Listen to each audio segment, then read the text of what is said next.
Hello दोस्तों, मैं संदीप मिश्रा आप सभी का स्वागत करता हूं आपके अपने यूट्यूब चैनल SM क्लासेस में। दोस्तों, आज के इस वीडियो में हम परफॉर्म करने वाले हैं आपके BSc 4th सेमेस्टर बॉटनी का प्रैक्टिकल, जिसका ऑब्जेक्ट है to test the presence of starch in given material. यानी कि आपको एक मटेरियल दिया जाएगा, कोई भी मटेरियल दिया जाएगा, उसमें स्टार्च है या फिर नहीं है, आपको उसको आइडेंटिफाई करना है। तो प्रैक्टिकल को परफॉर्म कैसे करना है आइए समझते हैं। तो उसके पहले समझते हैं कि हमें कौन कौन से मटेरियल की ज़रूरत है। तो सबसे पहले हमें चाहिए होगा स्टार्च, क्योंकि स्टार्च का टेस्ट है तो हम स्टार्च लेंगे। अगर स्टार्च नहीं है हमारे पास तो इसके अलावा हम आलू ले सकते हैं, यानी कि पोटैटो ले सकते हैं। पोटैटो को कुछ टुकड़े ले सकते हैं, क्योंकि पोटैटो में स्टार्च आपको मिल जाएगा। ठीक है, तो स्टार्च है तो ठीक है, अगर स्टार्च नहीं है तो आप उसकी जगह पोटैटो ले सकते हैं। तो यहाँ पर ऑलरेडी हमने स्टार्च लिया हुआ है, हमने यहाँ पर पोटैटो का यूज़ नहीं किया है। अगर आपके लैब में स्टार्च नहीं है तो आप ऑप्शन में पोटैटो यूज़ कर सकते हैं। तो स्टार्च के टेस्ट के लिए क्या चाहिए होगा, डाइल्यूट HCl चाहिए होगा। इसके अलावा अल्कलाइन सोल्यूशन के रूप में हम यूज़ करेंगे सोडियम हाइड्रोक्साइड। अगर सोडियम हाइड्रोक्साइड नहीं है तो ऑप्शन में आप Na2CO3 ले सकते हैं। इसके अलावा जो अगला जो इम्पॉर्टेंट कंपोनेंट है वो है बेंडेक्ट रिएजेंट, या फिर ये बेंडेक्ट सोल्यूशन के नाम से आता है। इसके अलावा हमें चाहिए होगा टेस्ट ट्यूब, साफ़ सुथरे टेस्ट ट्यूब चाहिए होंगे। आयोडीन सोल्यूशन की ज़रूरत होगी।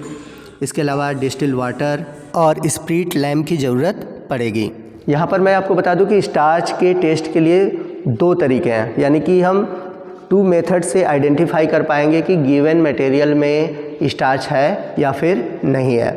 तो प्रैक्टिकल को कैसे परफॉर्म करना है, आइए हमारे 4th सेमेस्टर के स्टूडेंट हैं वो आपको परफॉर्म करके बताएंगे कैसे प्रैक्टिकल करना है, क्या क्या प्रोसीजर है, और दोनों जो मेथड है स्टार्च को आइडेंटिफाई करने के, उन दोनों मेथड को भी बताएंगे। तो आइए चलते हैं सबसे पहले मेथड की ओर, यानी कि स्टार्च को आइडेंटिफाई करने का जो सबसे पहला सिंपल मेथड कौन सा है। तो सबसे पहले आपको करना है क्या है कि अच्छे तरीके से टेस्ट ट्यूब को साफ़ कर लेना है। फिर इसमें थोड़ी सी मात्रा स्टार्च की लेनी होगी, उससे क्या अलग से निकालो।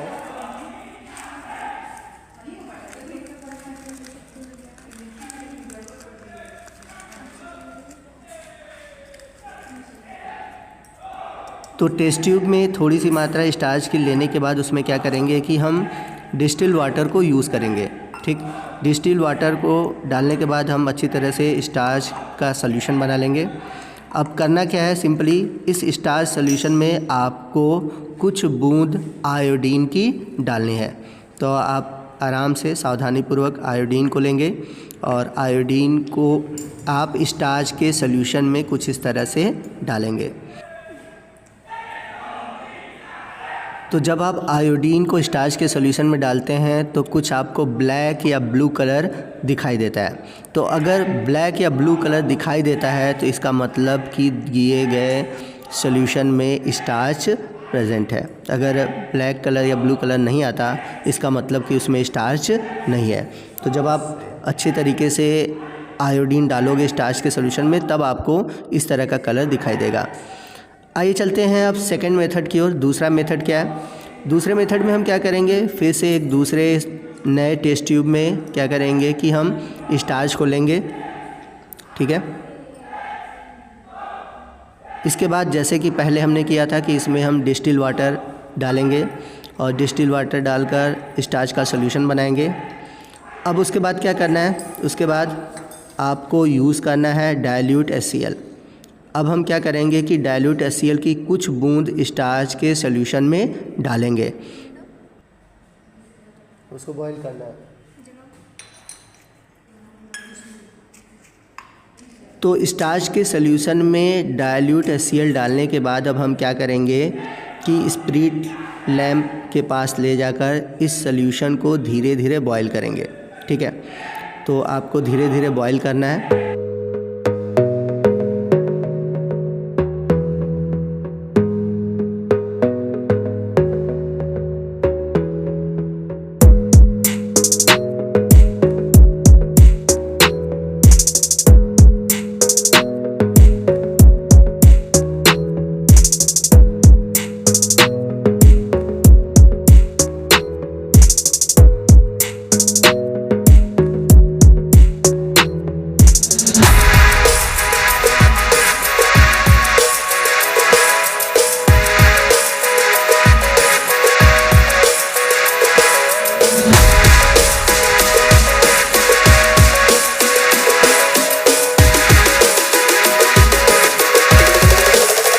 तो जब स्टार्च का सॉल्यूशन अच्छी तरह से बॉयल हो जाता है तो उसमें अब क्या करेंगे, हम लेंगे सोडियम हाइड्रोक्साइड, यानी कि जो हमारा स्टार्च का सॉल्यूशन है हम उसको एल्कलाइन बनाएंगे।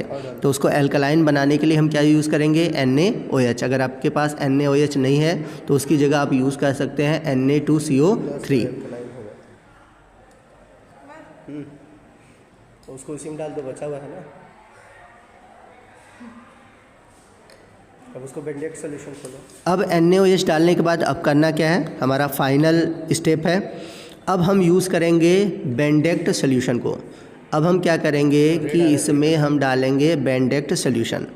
बेंडेक्ट सॉल्यूशन डालने के बाद होता क्या है, आइए देखते हैं। तो यहाँ पर आप देख सकते हैं कि जब धीरे धीरे हम बेंडेक्ट सॉल्यूशन डालते हैं तो पहले जो कलर था वो हल्का ग्रीन कलर है, ठीक है ना। जैसे जैसे और भी बेंडेक्ट सॉल्यूशन डालते हैं उसका अमाउंट बढ़ाते हैं तो आप देखोगे कि इसका जो कलर है कुछ येलो प्रेसिपिटेट के रूप में आता है। अब हम क्या करेंगे, सॉल्यूशन को बॉईल करेंगे। तो जब आप सॉल्यूशन को बॉईल करोगे तो धीरे धीरे लास्ट में आपको रेड कलर का प्रेसिपिटेट दिखाई देता है। अगर रेड कलर का प्रेसिपिटेट आ जाता है लास्ट में तो इसका मतलब कि जो गिवन मटेरियल है वो क्या है, स्टार्च है। तो यहाँ पर आप देख सकते हैं कि ब्रिक रेड कलर आपको दिखाई दे रहा है। तो प्रैक्टिकल फाइल में आप इसको कैसे लिखेंगे, आइए इसको समझते हैं। तो सबसे पहले आपको ऑब्जेक्ट लिखना होगा। ऑब्जेक्ट में क्या लिखेंगे, to test the presence of starch in the given material. अब इस प्रैक्टिकल के लिए आपको क्या रिक्वायरमेंट है, तो आपको चाहिए होगा starch, water, iodine, spirit lamp, test tube, dilute HCl, NaOH या फिर Na2CO3 और बेंडेक्ट सॉल्यूशन। अब स्टार्च को आइडेंटिफाई करने का मेथड क्या है, तो जैसा कि मैंने आपको बताया था कि स्टार्च को अगर हमें आइडेंटिफाई करना है तो उसके दो तरीके हैं। फर्स्ट में क्या था कि हमने एक टेस्ट ट्यूब में स्टार्च लिया, उसमें वाटर को ऐड किया यानी कि स्टार्च का सॉल्यूशन बनाया और उसमें few drop of iodine add किया तो हमने देखा कि ब्लैक या ब्लू कलर अपीयर होता है। तो ये एकदम सिंपल सा तरीका है स्टार्च को आइडेंटिफाई करने का, सिर्फ हम आयोडीन से ही स्टार्च को आइडेंटिफाई कर पाते हैं। चलते हैं दूसरे तरीके की ओर। तो सेकंड मेथड में क्या करना है कि आपको फिर से एक नया टेस्ट ट्यूब लेना है, उसमें कुछ अमाउंट स्टार्च का ऐड करेंगे, वाटर ऐड करेंगे, ठीक है, और स्टार्च का सॉल्यूशन बनाएंगे। इसके बाद हम क्या करेंगे, उसमें डाइल्यूट HCl को ऐड करके बॉयल करेंगे, जैसा कि आपने पीछे प्रैक्टिकल में देखा। बॉयल करने के बाद क्या करना है कि हमको उसमें ऐड करना है NaOH या फिर Na2CO3।